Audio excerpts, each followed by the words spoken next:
Welcome to the Bang on Sales show. Today, my guest is none other than Scott Kingsbury. How you doing, Scott? Yeah, really good. Thanks, Mark. Really good. Cheers. Brilliant, brilliant. Now, cheers for coming on.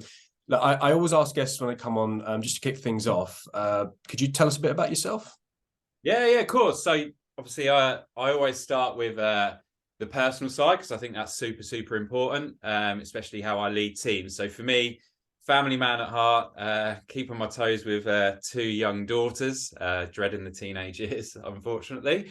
But so that's me, running fanatic, love sport, love holidays, all that usual stuff. Then day to day, sales leader. So currently at Matterport as a sales manager for the Europe, Middle East, and Africa region. And then before that, spent 5 years at Rightmove, leading sales teams there. So yeah, been really lucky in my career. And then yeah, exciting in the last couple of months, set up a business called SK Perform, which for me is purely down into sales leadership development, which I'm sure we'll come on to and we'll hear all about in our conversation today of my passions and why that was there and what it looks like for me moving forward. Yeah, I'm actually really happy to have you on, Scott, because sales leadership is something that I've talked about a lot, through like LinkedIn and just conversations with people.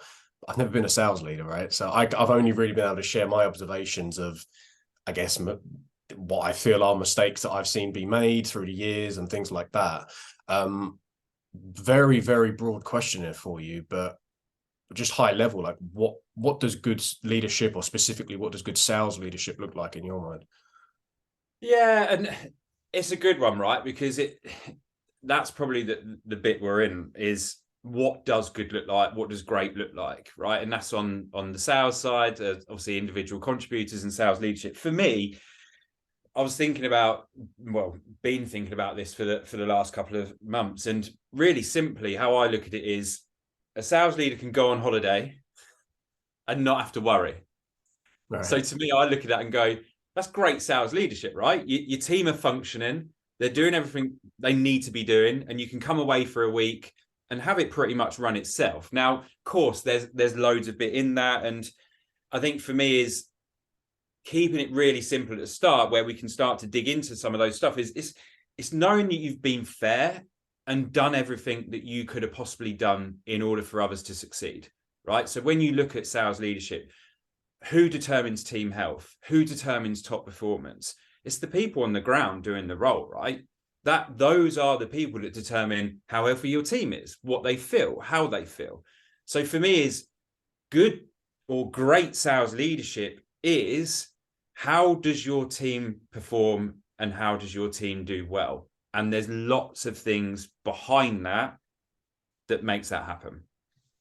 Yeah, and it sounds like there's a key bit there of actually equipping your people so that they're ready if, for example, you're not there, or just so that they can act autonomously, right?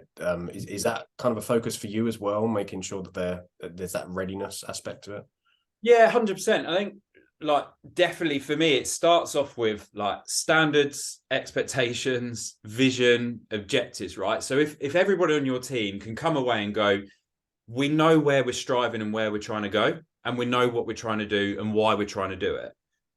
We've also got some key team objectives across the whole year that we know that we're doing these things here because it plays into a wider objective that then plays into a company objective, right? So for me, is I always look at what are those big, broad company OKRs that sometimes feel quite distant, right? So as a salesperson, is the hardest thing sometimes is when you're on the phone, you're doing meetings, is how do you feel like you're part or you're contributing to the wider business goals? So for me as a sales leader in my teams is how do I link all of those dots together and make sure that we're striving towards the company goals, but the whole team feel part of it, right? And that comes down to having a clear vision. Yes, the company's going to have a vision, but I like to have a vision for my teams. So I like to talk around what are we trying to do as a team, right? And it's not completely left field where like it's completely different to what the company's going. The company determines where we're going to go. It's just I make it real and relevant to my teams, right? So that's a vision and objectives. And then the big thing for me as well is standards and expectations.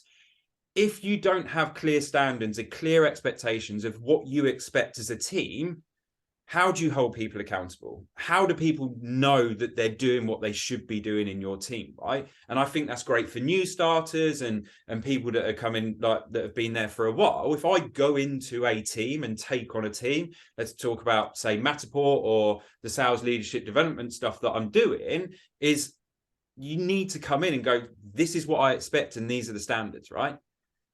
Also be really open of this can change, because as we know, economic conditions, market conditions, all that things need to change, right? But I'm talking, this is all like behavioral and mindset stuff, right? We haven't even gone on to the KPIs and figures and all of that stuff, but that's where I start off with. If you're able to, could you maybe give a couple of examples of like what kind of standards are you holding your people to? I guess it can change, right? It depends on circumstance, but what is that? Yeah, 100%. For me, I'm a huge. My biggest bugbear probably is behavior, right? And what I mean by that is positivity within the team. And that doesn't mean like you've got to constantly be positive, right? But it is making sure that we ooze good behavior. And that is, how do we make the team environment open and honest, right? That needs to be open and honest. So if somebody's having a bad day, but I want to be able to go, somebody picks up the phone to somebody else, go, I'm struggling with this and this. It's logical. They're trying to get out of that situation, right? So yes, it might be that it's not, I wouldn't call that negativity. Negativity to me is me phoning you up, Mark, and going, this is really rubbish. I can't do this. I can't do that. Bang, bang, bang. Then the phone gets put down, and then that person needs to try and crack on, and the other person does, and you're both now into that mindset, right? So for me, is mindset, behaviors, like good behaviors of encouragement, right? Fun, positivity, like all that. Yes, they're very buzzwordy, but I think that that's why it's really difficult to go, you need to do this so your environment is fun. Like, it isn't as simple as that. Your actions over a consistent period of time in your team create that environment and create those behaviors. Yes, you set them out and go, this is what we're striving for, but also it happens over time. You get momentum over time. And yes, you can influence that on activities you do and how you turn up to team meetings and what behaviors you do, right? You determine that with the actions that you lead. Like fun, for example, I like to have a joke. I like to have a laugh. I'll come onto team meetings and we'll have a little bit of a joke and a laugh at the start, right? That for me is fun. Yes, it might be not be fun for others, and that's really important at the same time. What does fun mean to others? And that's probably one of the things, without going too left field, is you're setting those standards, expectations, behaviors, what that means, but you've also got to understand what it means for that person.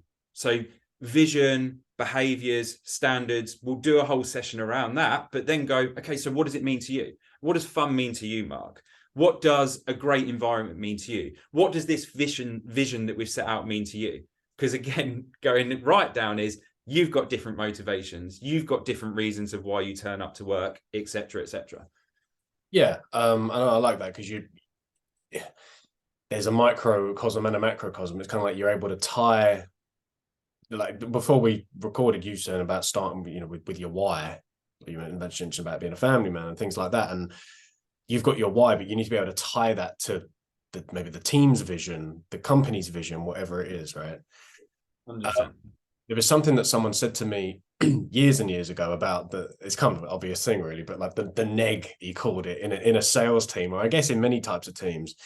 If someone's got the neg, it spreads like a disease. Because like you said, you get on the phone or you're sitting next to someone and they infect you with it because they're moaning, or they just like, they've got a cloud hanging over their head. So you have to, I suppose for you as a leader, like you have to nip that in the bud, right? You have to identify that and like, how can I resolve that right away? Yeah. 100. And I think that the bit on that though is, it can go two ways, and I've seen this 100%. I've been guilty of it, right? When I first become a sales leader, it's like, no, you can't do that. Like, that's your natural reaction. Don't do that. Like, that's just really, like, we call them rotten eggs in football, right? You have rotten eggs that come in the changing room, and they've just, and obviously it goes around the whole team. Now, and when I first started, no, you can't do that. No. It is okay to not feel okay, right? I think that is the key bit in all of this. you're not going to have a great day every day. I don't have a great day every day. It is how you act and the attitude that you perceive to others that makes the difference. So, for example, phoning you up and going, do you know what, Mark? But probably this comes right back to, you've got to have a good team environment for this to happen. Mark, I'm having a really bad day. I'm struggling with this, this, and this, and this, right? Can you help? Or can you point me in the right direction? Can you help me get out of it? That is the difference between making sure that you want people not to feel okay. And that sounds really weird, but that's how you solve problems, right? That is how you solve problems. You struggling with something is how you solve a problem, because there might be 5 other people in your team that have that same problem. And if you're nipping bad behavior in the bud, as in the way of going, don't do that, and those people don't voice up, you're in a whole world of problems then. And that's probably the key bit, I would say, in the behavior part, especially, well, everything really, is people aren't going to feel super positive and super like, I'm amazing, like, let's go, right? They are going to have bad days. Customers, right? We all know you're in the trenches and the customer, phone down, phone down, phone down, phone down. You're expecting somebody then to go, I'm amazing, like, let's go. No, they're going to feel really, really rubbish. But they need to have the team around them that live and breathe the standards, expectations, and the behaviors to go, we get somebody out of this and turn their mindset into a growth mindset again. Brilliant. There's something that you talk about around focusing on inputs. Again, I'm just going to throw that out there broadly. Could you talk to me about that? Yeah. So there's this thing, right, that we all talk around, and this is like, I'm not tarnishing everybody with the same brush, right? There is loads of businesses out there that do things really well, right? I am a true believer of everyone can always do things better, right? You strive for perfection, but what is perfection? Perfection, we don't really know. I strive perfection. It's tiring. I'm an all-in kind of person, right? So that, just caveating that. So inputs, like, we have the whole, you need 4x pipe. You need to hit your quota, right? Like, we've got a lot of that goes on in team environments, right? Go and do this thing, go and get 4x pipe and go and get quota. Now, inputs for me is, what is all of that stuff that happens before 4x and quota? And what I mean by that is, if you focus on all of that stuff, you do not need to worry about the 4x pipe and the quota, right? So what I mean by that is, like, initially you prep, right? Let's do it on a sales point of view, right? Ignore sales leadership, but on a salesperson point of view, is I will be relentless on do a good prep, great prep, whatever we want to call it, prep, right? Prep means different things in different businesses. SDRs do different prep, AEs will do different prep. Whatever you sell, you will do a different level of prep, enterprise, mid-market, whatever we call it, right? Do a good level of prep, right? And then do the right amount of outbound. You do the right quality meetings. So you have quality meetings, good quality meetings. You recommend the right solutions. It is impossible not to do 4x pipe and your quota, right? And that's what I like, really, really simply on a AE or whatever level. That's what I focus about on the inputs. You don't need to worry about numbers. Of course, there's loads more to it, right? Of what does prep mean? What do you need to do? Coaching and training and development on making sure the meetings are of good quality. That's all input as well, right? So with all of my sales leaders, so managing sales managers in the past, I was relentless on coaching the coach. So my sales managers were KPI'd against coaching, right? Like, that is, and I strongly believe in that. I think a sales leader should have a KPI against coaching, and that will make sure it happens. Again, we've got to make sure that it's not a number and a tick box, but how we manage that is we then coach the coach to make sure that it's of good quality. So that's another input. Why are we not focusing on coaching, right? Like, that is an input. If you do good quality coaching and you increase the level of your salespeople, you will get 4x pipe, you will get quota. If you focus on making sure that your team is skilled up against all of the tools that you provide and all of this wonderful stuff, right? We've all got a great tech stack. We all want a good tech stack. Let's make sure that we utilize it and utilize it properly. Inputs, it will then get you to your 4x pipe. It is impossible for that not to happen if you focus on all that stuff. Behaviors, environment, we've already spoken loads about that already, mindset, but that is the day-to-day inputs for me. And that's exactly the same I did a post about it on LinkedIn yesterday, I think it was, around the things I measure as a sales leader. So a huge bird's eye view, right? Every week, every month, every quarter of like average time to close, stages through pipe, percentage of new business, AE created pipe, SDR created pipe, right? That's all inputs. Do I then go and speak to like you every week, for example, if I was leading you, and go, you've only done this amount of creative pipe, this? No, because like you'd be like mind blown. I then talk to you about the development areas that is specific to you, about how we can help to then influence those inputs. That just gives me a bird's eye view of a quantitative way of going, that is what's going on, and I know what I need to chop and change on my inputs to get my quota. That's where I get to. Yeah, I love it. I love it, because I was going to ask you actually your thoughts on reverse engineering. You start with the end in mind. So whether, so you got your target, you got your pipeline coverage, 4x, 5x, whatever it is, and then you think, right, based on, let's say, conversion rates or, different metrics you just mentioned, what do I need to be doing? And then you break it down, right? And then I suppose you can then, I mean, I'm answering my own question here, but then I suppose you break it down in terms of like, what do I need to be doing day by day? And then I suppose you could break it down further. Is that the kind of stuff? Yeah, 100%. And that's just figures, right? But then you go back one more step and go, okay, Mark, to get that conversion even higher, to influence that number, what do we need to do in a training, development and coaching capacity to increase that lever? And that's probably the biggest thing is, right, I always focus on 3 strengths and 1 development area for each person, right? And the only reason I do that is if you double down on strengths, you get a bigger win because you're already good at that. So it's going to get even better, which means you get a better result. 1 development area then is because you've always got to be constantly improving, right? And you're right. Like a lot of businesses will go, I need to achieve X revenue. And you've got 5 AEs. And this is where we come into the play, right, of going, 1 AE does £1 million. So we'll just recruit 8 AEs and we'll get £8 million, right? That is where like, Mark, you might be doing 2x pipe, but you close at X percentage and you do this, right? So you start from the bottom up. And I would strongly advise as a sales leader, if you do get we're in now Q2, right? But in another day of going, really analyze and go, you need to hit X revenue number. What pipeline coverage is each of your individuals doing, or what are you doing as an average of a team? What is your close percentage on each one? How long does it take you to close? Because then you can start to logically think of how you get to your number. And then you all step back and go, if you go, I'm in a bit of trouble here because I need to increase this number to X to get to here, you can then start to plan and have a logical way of going, what training and development and coaching do I need to do to increase those numbers to get to X? Right. And that's where I go right back of going, I don't focus on the revenue number. When I say that with a pinch of salt, by the way, of going, yes, I look at it. Yes, do I refresh it 1,000,000 times on end of quarter, blah, blah. Of course I do, right? It's in my behavior, but that doesn't mean that that's me doing that. That isn't an impact on the team of me going to the team every 5 minutes going, we need to do this, we need to do this, we need to do this. I'm doing it so I have attention to my results. But what I speak to the team most about is how do we do these different levers to get you better? And that's where I get to.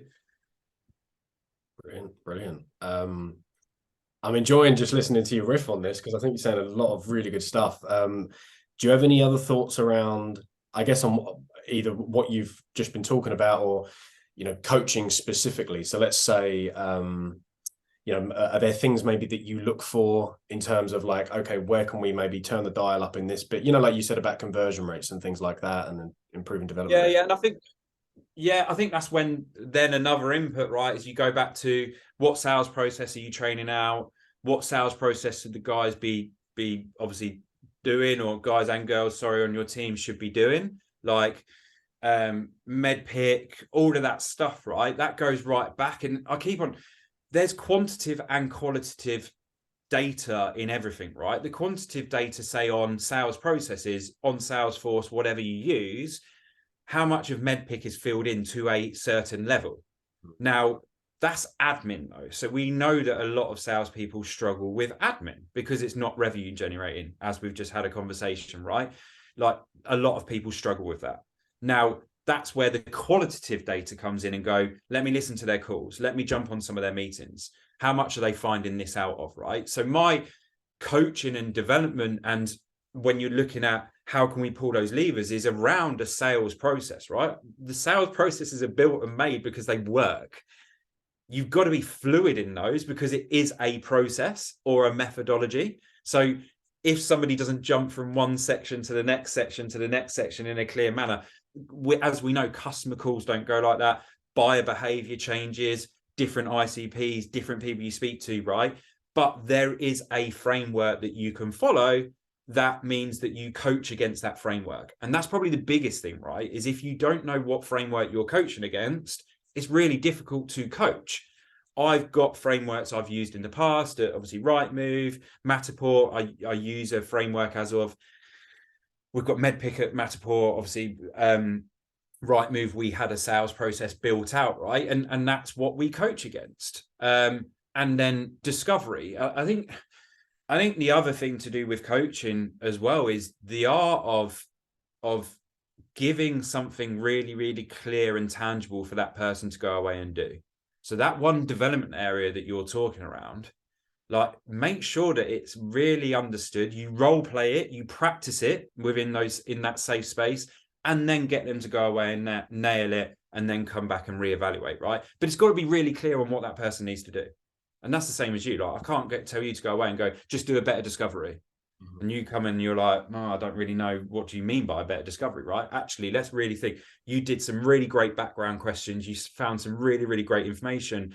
But actually, to get them to the next stage, think about some, like, could we utilize impact questions? Now, you've got to be really careful with that as well. Because if I said to you, go and do some impact questions, and you jump on a call and you go, ask an impact question straight away, you've done what I've said for you, like, that we've agreed is the right thing to do to get, but it's not in the right way. And that's why role play and practice is so important, because you practice around what you've been talking around and really, really make it come to life. So you really, really get it, and then can go and have confidence to go and nail it moving forward. So again, like a long-winded answer, but yeah, just basically what I'm doing is talking how I think, right, of the things that I think about when I'm leading teams and coaching and training. That's really good. I didn't plan on asking you this, but what role do you and again, I keep saying it broadly, but it is a broad question. Like what role do you think tech plays in all of this, in terms of like the coaching, identifying those coachable moments and things like that? Yeah, great question. I think, look, I'll be really open and honest. I haven't been in a situation where I've been lucky enough to have tech to coach.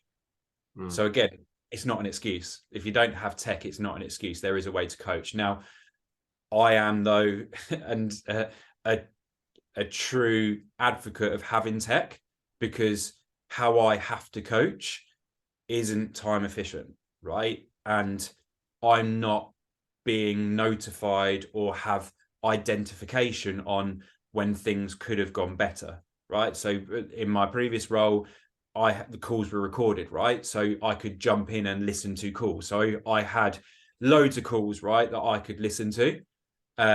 So I had to spend time listening to those calls to really understand what's going on the ground. And that's customer feedback, as well as jumping on calls with the sales reps and stuff. So, but that was really tough, right? That was really tough for me because it took a lot of time. But I'm a true advocate in coaching. And I know that if I train, develop, coach reps, I will get better results. So that for me was time worthwhile spent. And that's the same as where I am now, right? So I am a huge advocate of, I think tech serves a huge purpose, because I am also one of those people that, and this is a caveat, everybody that's got coaching tech, don't come and prospect me, because I'm not in a position to be able to do anything about it. So caveat. I've set you up now, haven't I? I shouldn't have asked that. But I'm a huge advocate of making coaching easier, more efficient for sales leaders to have a bigger pool of calls. And what I mean by that is, I am fully aware that with the time I've got, I only listen to a small portion of what's going on the ground, but I think it's a good enough portion for me to be able to coach that sales rep effectively. But if I could have the bigger the portion, the easier it is, right? And that's exactly the same. The more data you have, the easier it is to identify and spot trends. But also, data can paint any picture you like. You just manipulate it in the way you want to manipulate it, right? It's another conversation, I suppose. Yeah. Yeah. Um, so I just want to go back to what you were saying about frameworks and the like. It segues nicely into this. The high performing team framework. Tell me about that.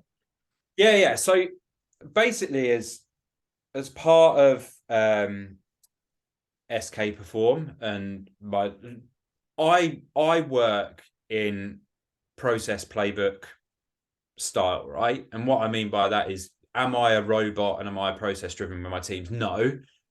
But do I think there's a process behind a lot of things? Yes, right. And I think that's more for me as well. I'm a visual learner, right? And that's probably one of the things, right? Your team will all learn differently and you need to adapt and blah, blah. Another conversation for another day. But for me, so I've basically, from all of the years that I've led teams, I've created a framework that selfishly I could take in and then make sure that I'm nailing everything that I should do. So like a checklist effectively, right? Of going, have I done this? And there's lots of stuff. And then B, right, is my whole thing is I have a huge mission, and I'll come onto a framework in a minute, Mark. So don't worry, I haven't forgotten, but let me just get this part out. Is I'm a huge mission, right, of helping sales leaders, businesses, right, just create really healthy team environments. Let people be the best version of themselves. Does that mean that they will succeed? No, because they have to have accountability to make it work themselves. Does that mean we have a bigger impact on sales professionals? Yes, because if every business had a healthy, high-performing team environment, whatever we want to call it, that means that everybody has a chance to succeed, and it is up to that salesperson to make the decision to succeed. You can lead a horse to water, you can't make them drink, right?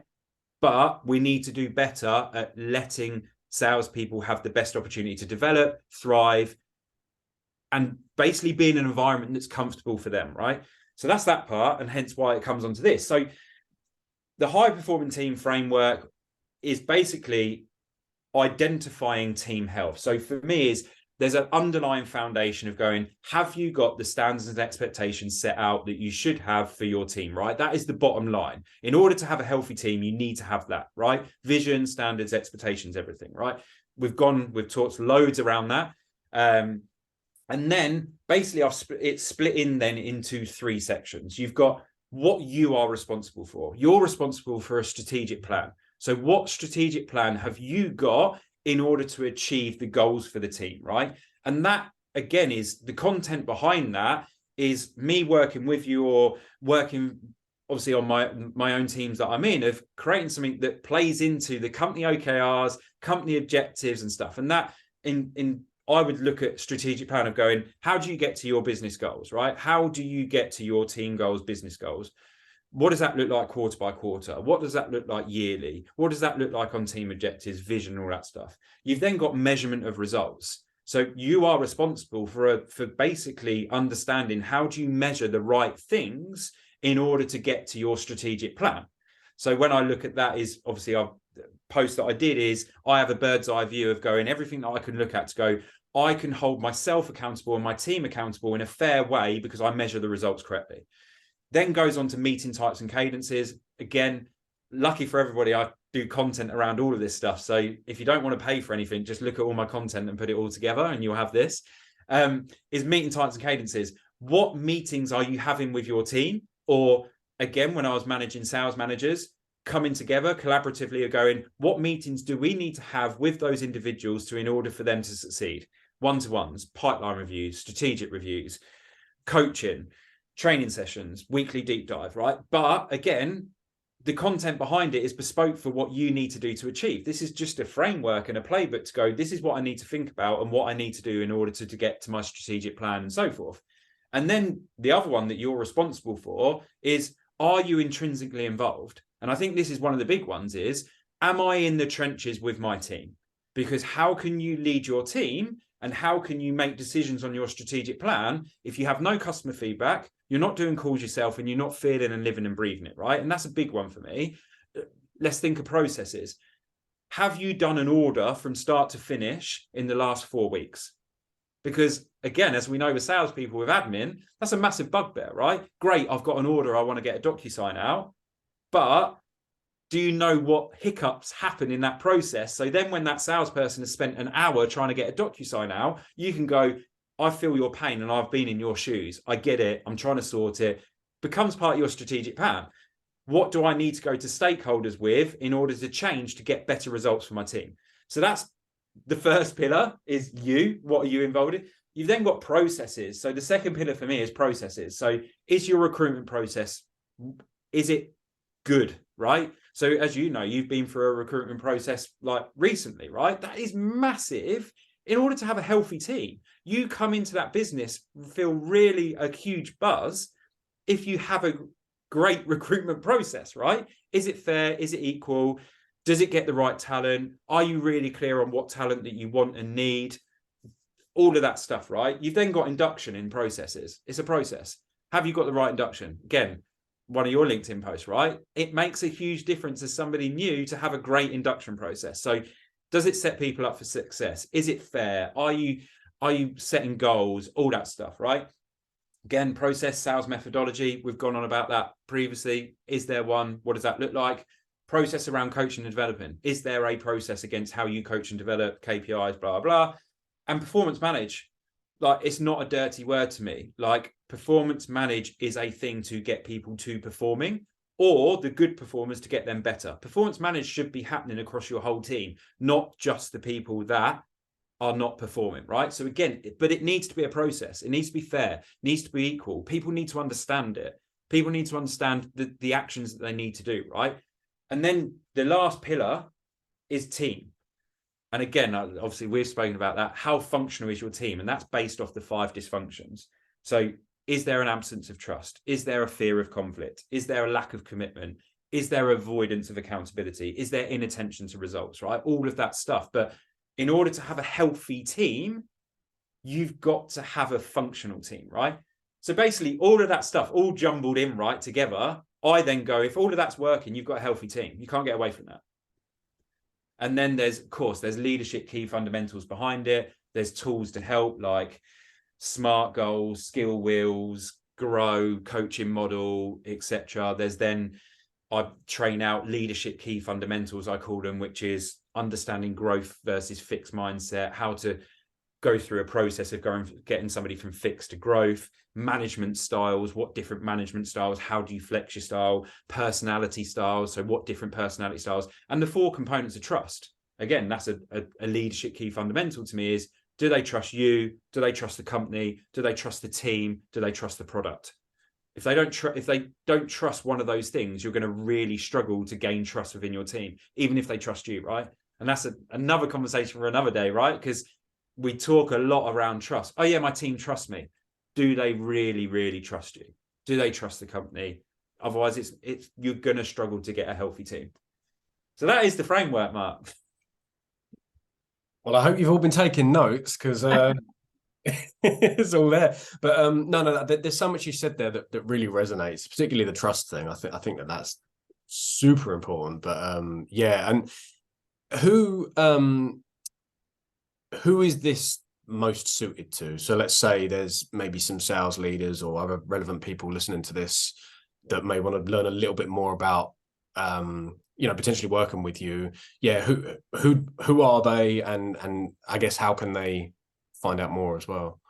Yeah. So I think for me, look, first of all, is the people that are serious and wanting to change. Like, that's the first question about anything, right? Is if you're 50-50 or I'm not sure I want to change, or I'm not sure I want to do something different or whatever, right? Then it isn't for you. And that's probably the biggest thing in coaching and development anyway, right? And the second question is, it's for everyone. And what I mean by that is, it is for people that are feeling overwhelmed, anxious, nervous, and struggling to lead their team. Because the great thing about this is the detail behind it can be as basic or as advanced as you want it. So you can then go and instill that, and it will make you feel more confident. You'll get consistent team results. You've then got people that are overperforming, right? But those overperformance, how do I get even better? And that's the great thing with this, is you might have a really good strategic plan, but let's really dig into it into detail and go, how do you get that even better to get better results? Yeah. And then play that into you motivators. Why, right? We always say, oh, people are motivated by money and sales, but actually behind that. So if you do this thing, it will get you to where you want to get to, right? It might be promotion, might be whatever that looks like. And so that's probably the one thing is, and the hardest thing for me right now is trying to resonate with like my community, my audience, or whatever that looks like. This is seriously for all sales leaders. We can chop and change it for how detailed we go, right? And that is the key thing. The devil is in the detail, and that's everything. So yeah, that's what I'd say with that. Like, and more than happy. Probably the biggest thing for me as well is like, I'm more than happy to help. Like, that's the whole reason why me and you are talking right now, right? Is I wanted to help and I want to give back to the community, and I want to help. That's probably the biggest thing for me. And that comes back to my purpose and my why, right? That ultimately comes back to the buzz that I get. I'm not in sales because I'm money motivated. I would take a less paid job, not by much, right? Let's be really serious. I've got two daughters that are really expensive. Yeah. But I would take less money to play into my why and my purpose. Like, and that's me though. Nice. Yeah, and I'm seeing how this everything you've said could apply equally to, I don't know, a brand new leader who's in their first leadership role, needs, I guess, some process and framework around whether it's leading people or the sales process. Obviously, you mentioned MedPick just as an example, different things like that. But all the way through to, like you say, someone who's a high achiever, who's seasoned, shall we say, but wants to compound upon that, I guess. And yeah, so awesome. And I think I know how you're going to answer this, but where can people connect with you, find out more about what you're doing? Yeah. So obviously, I'm a LinkedIn newbie compared to everybody else, but LinkedIn is my main source, right? Is I post every day. And probably just on that, if you are looking to better yourself, there's always answers on LinkedIn. Like, there is always answers on LinkedIn, but again, reach out to me because I can point you in the direction of people that, like, SDR managers and stuff that will generally help. But yeah, coming back to me, I'm not very good at this part of talking about myself, but yeah, LinkedIn. I'll have a website up soon, which will be skperform.com. So that'll be up in the next couple of weeks as well. But yeah, LinkedIn, reach out, connect with me. Always happy to answer questions. And probably just on that, actually, I've got a free team health survey. So again, if you want to take a free team health survey, see where your team's at, again, it's there, it's out there, it's on my LinkedIn. There's no obligation. Like, all of this is no obligation. Like, do what you want to do. Yeah, you've got I don't know if it's a newsletter or I should have checked this before we came on. There's a sign up thing you've got a link on your LinkedIn profile, haven't you? Yeah, that's the team health survey. Okay. So that's the team health survey. And yeah, like, just go through that because it will just give you insight into the sorts of things that we would look at around team health, right? Yes, you've got the framework, but actually what complements team health. So yeah, that's all there. So again, like I said, do what you need to do and what you feel is right for you. And that's probably the biggest thing of when leading teams, right? You need to do what's right for you. And that's probably what I'd say on all of this. But I'm here on LinkedIn, happy to talk, happy to reach out. Any parting words of wisdom, any advice, any kind of final thoughts, anything we've missed? Probably the one thing, and I always say it, is as a sales leader, just do what you say you're going to do. Yeah. And loads of stuff behind it, but just do what you say you're going to do. Great. All right. Well, I guess we'll end it on that note. Yeah. Well, thanks again, Scott. I really enjoyed this, and we shall speak soon. Cool. Cheers, Mark. Thank you very much. All right.